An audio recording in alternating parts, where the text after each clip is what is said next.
New today, a convicted murderer is on the run no more. State police in Pennsylvania today finally managing to capture Danelo Cavalcante, who escaped prison 2 weeks ago.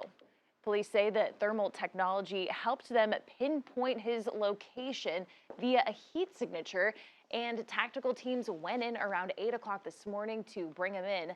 Cavalcante was seen being loaded into a Bearcat after his capture, with authorities cutting off his clothing before making their way to a state facility in Avondale, Pennsylvania.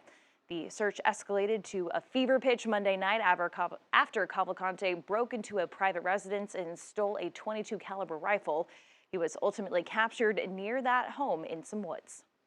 The dogs subdued him. He continued to resist, but was forcibly taken into custody. We are so excited. My daughter actually was the one who saw it first, and we were just celebrating seeing it on the TV. So very happy. We've had nightmares every night.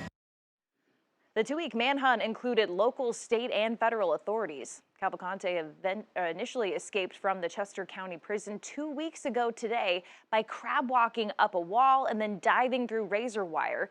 He was serving a life sentence for killing an ex-girlfriend in 2021. He then stole a dairy van in the southern part of the county and then drove north, robbing several houses on the way, taking clothing, shoes, and eventually that firearm, while being spotted on doorbell cameras every step of the way.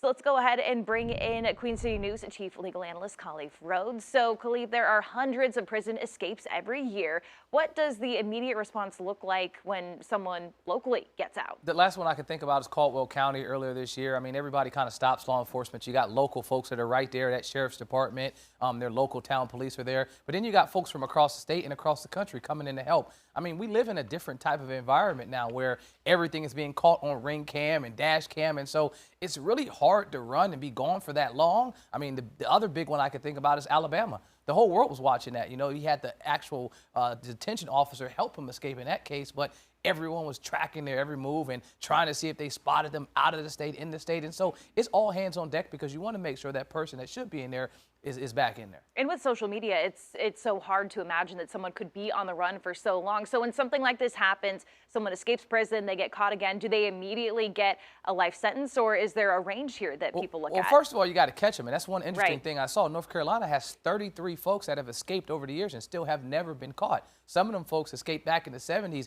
and well exceeded their time that they would have received. It really depends on the state. So if I'm referencing the Pennsylvania case, they have a very higher type of punishment. It's 3.5 to 7 years and a $15,000 fine if you break out. But in North Carolina, if you're in prison for a misdemeanor, it's just a misdemeanor charge.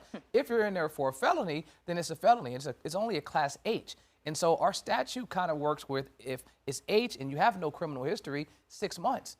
The most is probably like 18 months. And so it's not as severe as in Pennsylvania. But looking at that Alabama case again, because it was during the commission of a felony, he had broke out, they committed a felony, and then the woman died, he received a life sentence down there in Alabama connected to him breaking out. Yeah, and so it really depends on the state for sure. Yeah, and this man already serving a life sentence, so whatever time gets tacked on won't really make that much of a difference here. Thanks for breaking that down, Khalif.